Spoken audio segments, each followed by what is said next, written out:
بسم اللہ الرحمن الرحیم۔ جزیرہ عرب اور مشرق قریب کے گرم صحراؤں میں اگر کوئی کسی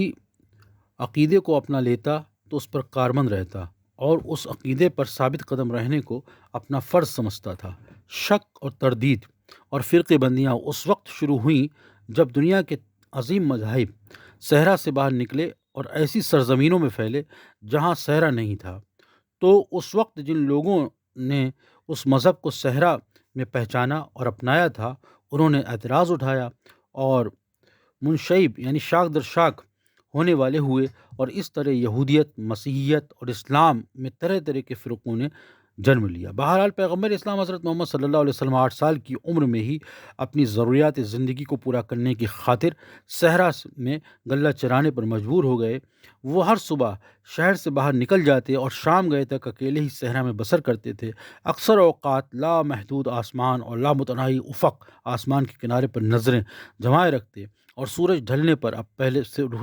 ڈھلنے سے پہلے مویشیوں کو لے کر واپس آبادی میں لوٹ آتے اور رات بسر کرنے کے لیے اپنے چچا حضرت ابو طالب کے یہاں چلے جاتے تھے۔ دراصل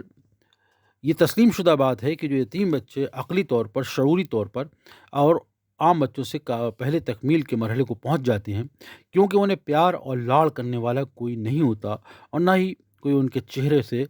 غم کا غبار دھونے کی کوشش کرتا ہے۔ کوئی ماں باپ ایک یتیم بچے کو اپنی گود میں لے کر اس کے ماتھے پر بوسہ نہیں دیتے، اور نہ ہی عید جیسے موقعوں پر کوئی یتیموں کے لیے نئے جوتے اور کپڑے خریدتا ہے۔ وہ بچہ جس کا باپ نہ ہو، ماں نہ ہو، اور جو 8 سال کی عمر میں ہی محنت اور مزدوری کرنے پر مجبور ہو جائے، وہ اس حقیقت کو اچھی طرح جان لیتا ہے کہ اپنی ذات کے سوا کسی دوسرے پر بھروسہ نہ کرے اور اپنی مشکلوں کا حل خود ہی تلاش کرے۔ ایک دن جب حضرت محمد صلی اللہ علیہ وسلم غلے کو چرانے کے بعد صحرا سے واپس لوٹ رہے تھے تو جن لوگوں نے انہیں دیکھا، ان کا بیان ہے کہ اس معصوم بچے کے پاؤں ننگے تھے اور وہ ننگے پاؤں ریگستان کی تپتی ہوئی ریت پر قدم اٹھا رہا تھا۔ بے پناہ مشکلات، تنہائی اور ذمہ داری کے احساس نے حضرت محمد صلی اللہ علیہ وسلم کو اس طرح وقت سے پہلے فہیم، سمجھدار اور متین، مضبوط، مستقل مزاج، گمبھیر بنا دیا تھا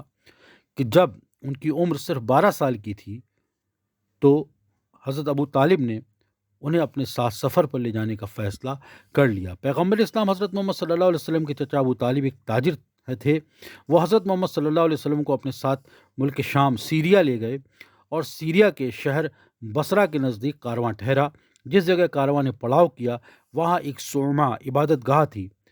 جس میں بحیرہ نامی شخص زندگی بسر کرتا تھا۔